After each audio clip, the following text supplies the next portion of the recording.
Mlikuwaje mkapatiana tu mtoto hivi? Kwani hiyo hao kwa nani mliwapatia ndio wanao? Nilikutana na jamaa moja rafiki wangu tulisoma naye nini pre-uni. Anaitwa Bwana Job Boss. Akaniambia anafanya recruitment, anapeleka watu ng'ambo. Wapeleke wapate kazi. Mtoto wangu apate kazi analipwa 1.5 million. Alafu sasa mtoto wangu atakuwa amefaulu.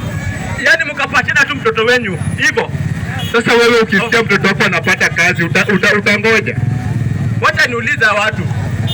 Jamani, unaweza chukua tu mtoto wako ukapatiana tu hivyo kwa sababu ya kazi? Unadhani angefanya aje? Ningefuata sheria kwanza. Najua ni hivi anafaa kufuata.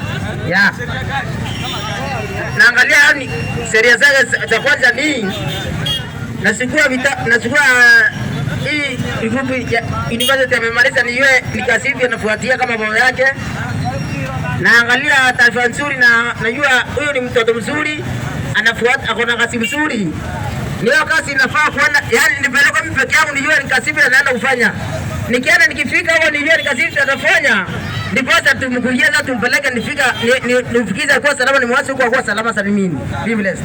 Asante. Wacha niulize ndugu yangu. Kidogo tu wacha tuulize swali.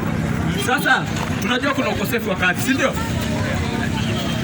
Kila mahali hakuna kazi, si ndio? Unadhani hadi basi gani tunafaa kupatia